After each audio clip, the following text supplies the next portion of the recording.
आज फाल्गुन शुक्ल दशमी शके 1934 सादर करत आहोत ठाणे वार्ता। ठळक घडामोडी। तारापूर येथील आरती ड्रग्ज मध्ये मोठा स्फोट, 4 ठार तर 18 जखमी। भाववाढीमुळे परिवहन सेवेच्या उत्पन्नात प्रतिदिन 5 लाखांनी वाढ आणि केंद्रीय लोकसेवा आयोगाची परीक्षा आता मराठीतूनही देता येणार। या आणि इतर घडामोडी विस्तृतपणे पण काही क्षणातच।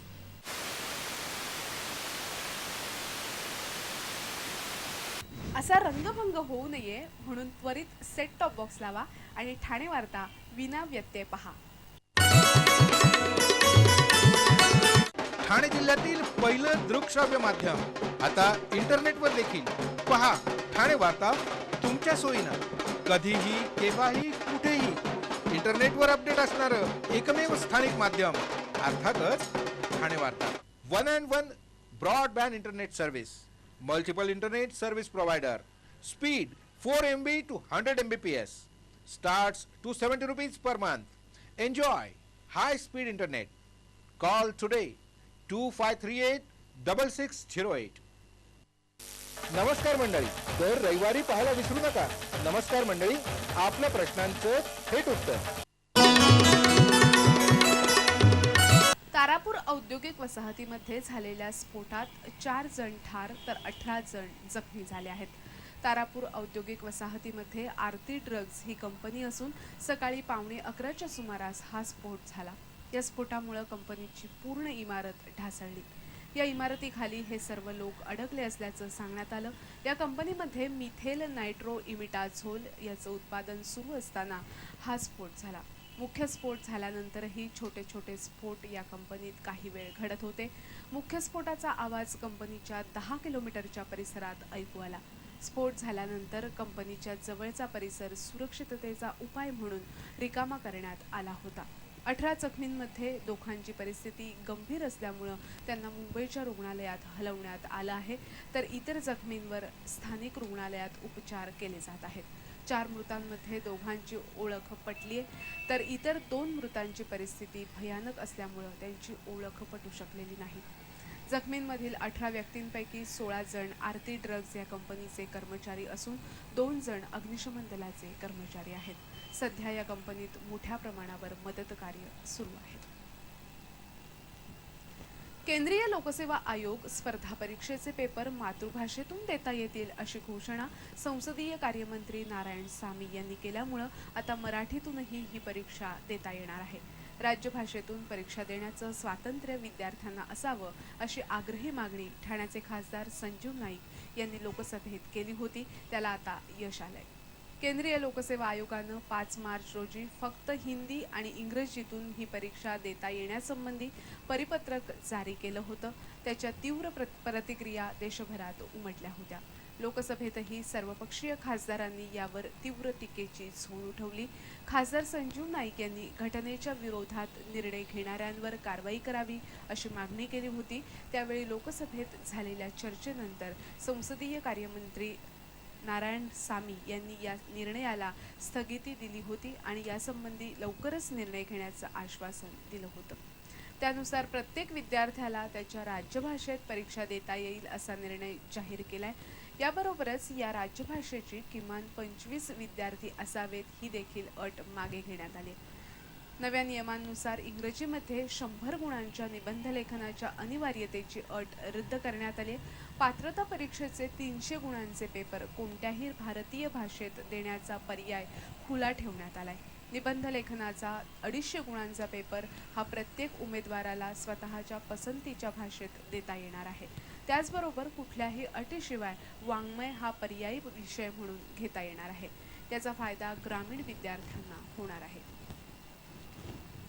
सर्वांनीच पाण्याचा जपून वापर करून पाण्याचं योग्य नियोजन केलं तरच भविष्यात पाणी टंचाई निर्माण होणार नाही। यासाठी जलशिक्षण आणि जलसाक्षरता निर्माण होण्याची गरज आहे असा संकल्प आजच्या जागतिक जल दिनानिमित्त करण्याची आवश्यकता आहे।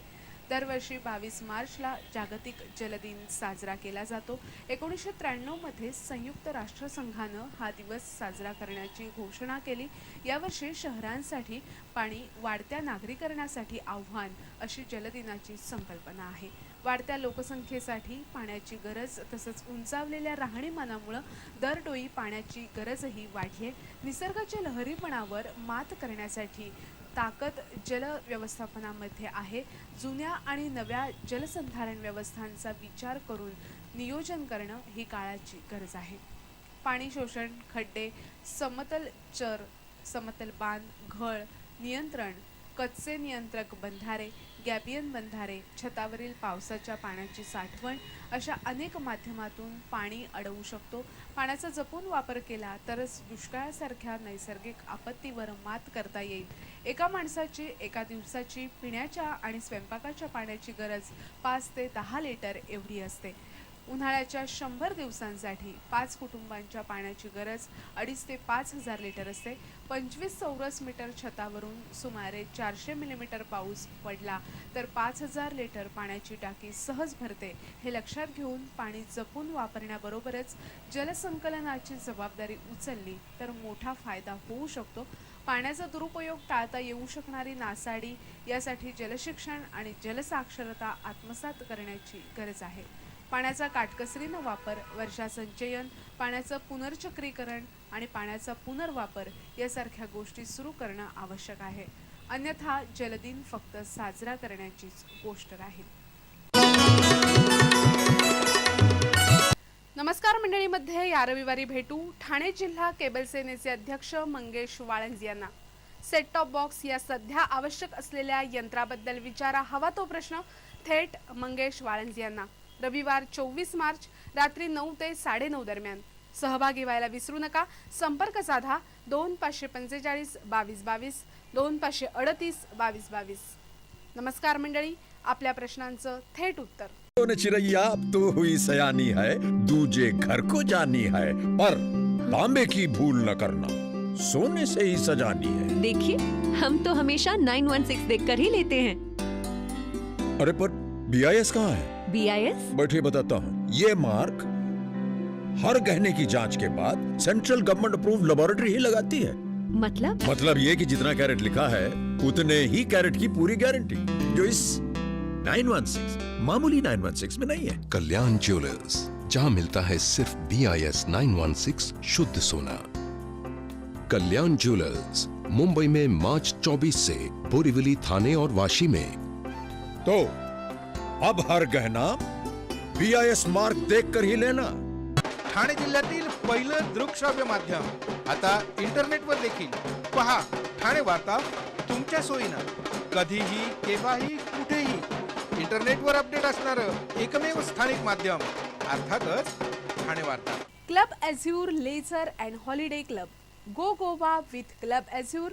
Win a free holiday for you and your family and also win exciting prizes like iPads, mobile phones, cameras, dinner vouchers, etc. For details, contact Neha or Sujata 8390208322. आपला परिसर स्वच्छ आणि सुंदर ठेवण्यासाठी ठाणे महापालिकेत सहकार्य करा. ओला सुका कचरा वेगवेगळा जमा करा आणि रोगराईपासून मुक्तता मिळवा. पैठणी, कांजीवरम, एम्ब्रॉयडरी, बनारसी शालू, ओपाडा सिल्क, काथा सिल्क, ऑर्गेन्झा अशा वैविध्यपूर्ण साड्या एकाच दालनात. अगं हो, आईस फॅक्टरी समोर फक्त संगिनी सारीज मध्येच. अय्या, तुम्हाला माहिती आहे ठाणे जिल्ह्यातील पहिलं दृकश्राव्य माध्यम आता इंटरनेटवर देखील. पहा ठाणे वार्ता तुमच्या सोयीनं, कधीही केव्हाही कुठेही. इंटरनेटवर अपडेट असणारं एकमेव स्थानिक माध्यम अर्थातच ठाणे वार्ता. धर्मराज्य पक्षातर्फे दुष्काळग्रस्तांच्या मदतीसाठी एका मदत फेरीचं आयोजन करण्यात आले. येत्या रविवारी ही मदत फेरी काढली जाणार असून या मदत फेरीला सढळ हस्ते मदत करण्याचं आवाहन धर्मराज्य पक्षानं केलंय. सिडको बस स्टॉप, कोर्टनाका आणि ठाणे महापालिका अशा 3 ठिकाणाहून सकाळी 9 वाजता ही मदत फेरी काढली जाणार आहे. या मदत फेरीत गहू, तांदूळ, ज्वारी, बाजरी, डाळ अशी फक्त 5 प्रकारची धान्य स्वीकारली जाणार असून रोख पैशाच्या स्वरूपात मदत स्वीकारली जाणार नाही असं धर्मराज्य पक्षानं स्पष्ट केलं. भिवंडी निजामपूर महापालिकेच्या एका लिपिकाला मालमत्ता करावरील नाव बदलून देण्यासाठी एका महिलेकडून 1500 रुपये घेताना काल रंगेहात पकडण्यात आलं. भिवंडी निजामपूर महापालिकेच्या जमीन नोंदणी विभागात काम करणारा दिनेश चव्हाण यानं बेकायदेशीरपणे हलिमा मोमीन यांचं नाव प्रॉपर्टी कार्डावर लावण्यासाठी हे पैसे मागितले होते. हलिमा मोमीन यांनी काप कानेरी विभागात एक घर विकत घेतलं होतं. 2 वर्षापूर्वी घेतलेलं हे घर आपल्या नावावर व्हावं यासाठी पालिकेत मोमीन यांनी अर्ज केला होता. सर्व कागदपत्र देऊन 2 वर्ष उलटल्यानंतरही जागा नावावर होत नव्हती. चव्हाण यामध्ये पैसे मिळावे म्हणून हेतुपुरस्सर उशीर करत होता. त्याला 3,500 रुपये यासाठी हवे होते. मात्र आपले सर्व कागदपत्र योग्य असल्यामुळे पैसे द्यायला मोमीन यांचा विरोध होता. त्यामुळे चव्हाण या हस्तांतरण कागदपत्रावर सही करण्यास तयार नव्हता. अखेर यामुळे त्रस्त झालेल्या मोमीन यांचा मुलगा अयाज अहमद यानं लाचलुचपत प्रतिबंधक विभागाकडे तक्रार केली. लाचलुचपत प्रतिबंधक विभागानं या प्रकरणी सापळा लावला आणि एका महिलेला पैसे घेऊन चव्हाणकडे पाठवलं.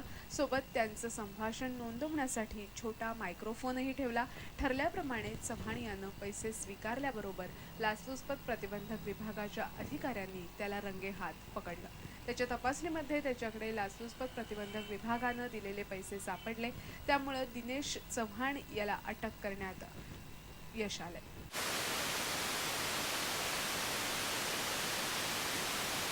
असा रंगभंग होऊ नये असं वाटत असेल तर त्वरित सेट टॉप बॉक्स लावा आणि कोणत्याही व्यत्ययाविना ठाणे वार्ता पहा.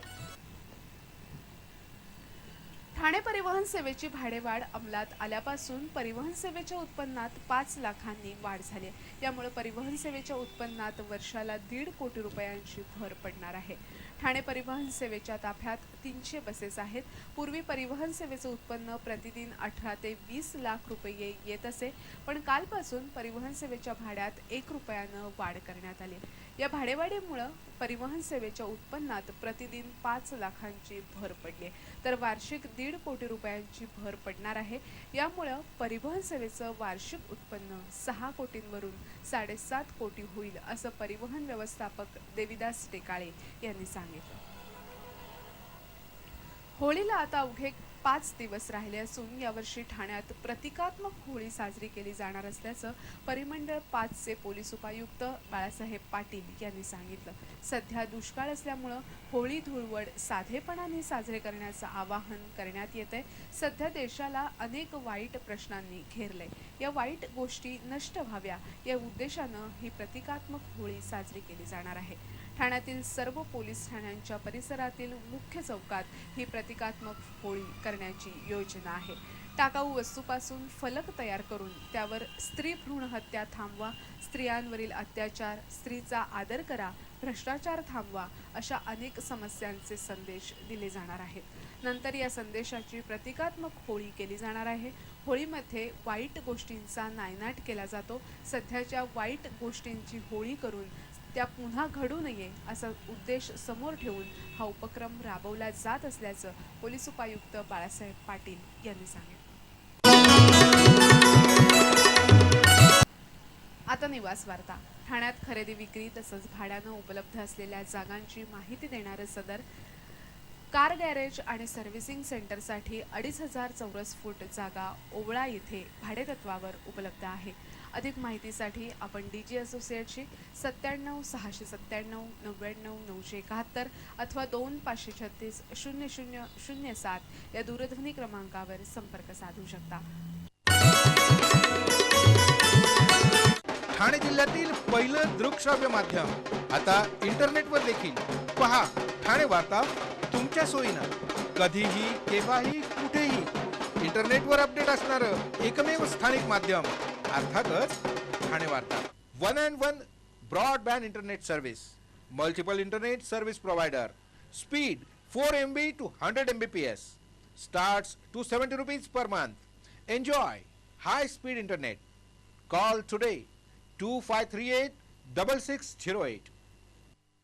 नमस्कार मंडळी, दर रविवारी पाहायला विसरू नका. नमस्कार मंडळी, आपल्या प्रश्नांचं थेट उत्तर. आपण आपले कार्यक्रम अथवा बातम्या आम्हाला ठाणेवार्ता@gmail.com या आमच्या ईमेलवर कळवू शकता. ठळक घडामोडी शेवटी पुन्हा एकदा. तारापूर येथील आरती ड्रग्जमध्ये मोठा स्फोट, 4 ठार तर 18 जखमी. भाववाढीमुळे परिवहन सेवेच्या उत्पन्नात प्रतिदिन 5 लाखांनं वाढ आणि केंद्रीय लोकसेवा आयोगाची परीक्षा आता मराठीतूनही देता येणार. या होत्या ठाणे वार्ता. तर मग पुन्हा भेटू पुढील बातमीपत्रात फक्त श्रीस्थानक वाहिनीवर. धन्यवाद.